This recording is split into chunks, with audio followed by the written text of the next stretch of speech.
guys, I'm talking a bit quietly because I don't want to wake up the madam here. She's not a madam at all, actually. I don't know why I call her a madam. So yeah, I had my baby. Excuse me, I'm trying not to flash you guys. Yeah, and as always, excuse the mess, but there's just more and more washing. My husband's been really nice and really trying to deal with it.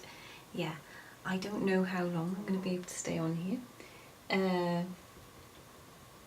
Little Miss does not want to be put down today, and she's feeding and feeding and feeding, so I might have to go anything. Yeah, but let me just see if I can, without annoying her too much. Here she is. Oh, sweetie. I don't want to not support her head properly. There she is. I called her Kira.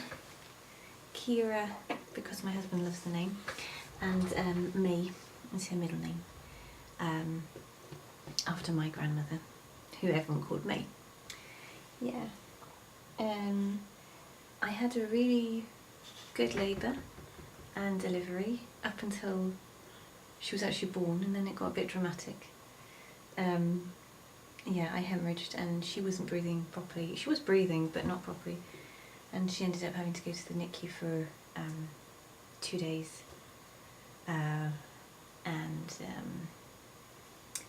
Yeah, but I'm still kind of working through that. It wasn't actually so bad in a way, but at the time I was just putting myself in this little cocoon. Just thinking, yeah, it will be alright, but it's now dawning on me, oh, right, she was in the NICU. When I look at the photos, I do get a bit emotional. Yeah, but we're doing well. We are breastfeeding. I do have to top up a bit occasionally. I really try not to with some formula, because sometimes she just feed and feed and feed and feed. And then I start to panic that she's not getting enough from me. But if I, can, I try and avoid it. We're at something like, I'd say 60 to 90 milliliters max a day on top, and I'm at the moment what we have is phases where I feed on demand, and then she'll go into a sleeping phase, maybe like 3 to 4 hours even, and then we have another feeding phase, I suppose cluster feeding. But yeah, we'll see how that goes. Some nights have been really, really good. I think you can tell last night was not a good night. The night before was brilliant. She slept for 6.5 hours on her own. I woke up and thought, oh my god, is she okay? Yeah, but she was fab. So thank you, Kira, for letting Mummy have a nice sleep the night before. Not last night, but hey, we take these things as they come. Luca is being so far, touch wood, he's being such a darling older brother. Yeah, I think he's tried things on a tiny bit more with us than he would have before, but I think he would have done that with any new situation coming into the house. He does that, for example, when we have visitors staying.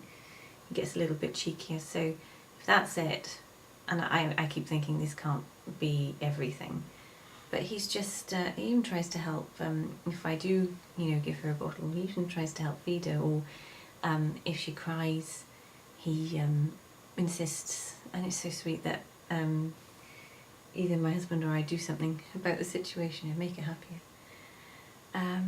Yeah.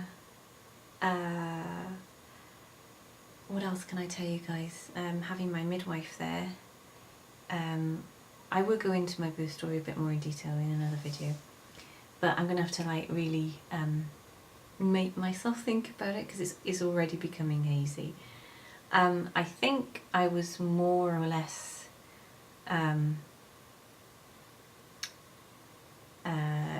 I did have painkiller, but I think it didn't really have any effect because I felt an awful lot. But I think it might have taken the edge off.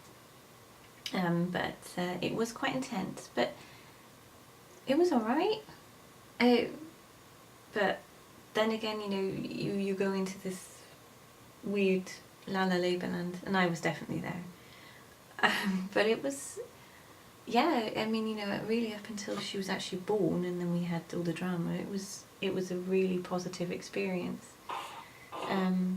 And having my midwife, you know, knowing my midwife beforehand, and developing a relationship with her, and having her there for the birth. She did an amazing job. That woman's just, I can't thank her enough. And she's coming around, she's been coming around so far, more or less every day since Kira and I got home from the hospital. Yeah, and it's just very, I think it's just great, whoa, not making sense, to have that kind of support and care, and I'm very grateful for it. And I certainly recommend it to anyone, if you can have your own midwife, really, who stays with you before the pregnancy, you know, who knows you before the pregnancy, well, even that would be fantastic, before the birth, is there for your birth and then comes around afterwards. She knows the whole story, and she really knows you, and she knows your baby, and yeah, it's just, you're so much more relaxed, I think, and that really makes a difference, not just to the labour and the birth, but also to how you deal with anything that might come up a bit stressful afterwards. You're just I mean, I know this is my second child, and you're always more chilled with your second child, but yeah, being relaxed makes all of this business of having babies, and I mean business as in, not in an actual, the business of being born sense, you know, the act of having babies and taking care of them afterwards really makes a huge difference if you have a midwife. Anyway, I'm rambling, and I also have to, I'm really sorry guys that I didn't update earlier. With her being in a NICU, I mean, I couldn't have updated whilst I was in labour. I was, when I couldn't have technologically, because my mobile doesn't have that. I have a really old-fashioned mobile. It's not up to date enough to do stuff like that on. We did mean to, my husband was actually going to update you guys on my Facebook after she was born, but because she ended up in the NICU and I was not well for that first day or two, we just didn't want to. We kind of like went into a real little shell thing. We didn't have anyone else come in and see her. I don't know, it just felt like it was instinctive, and it felt like the right thing to do. Yeah, Luca didn't meet her until she was out of the NICU. Her grandmother didn't meet her until she was out of the NICU. No one else did. Yeah. So I do apologise for that, but it was just a bit of a difficult private time, and I hope you all understand that. Yeah, I'm going to go because this is getting really long and boring. I'm really sorry. Any questions, do let me know, and I will try and get a labour and delivery video, from what I can remember, because it's going hazy, ASAP. Lots of love to you all. Bye bye. And for anyone who's having their baby soon, lots and lots of luck, and you can get through it. And the time after. Yeah. And anyone TTCing, lots of luck to you guys too. Okay, bye bye.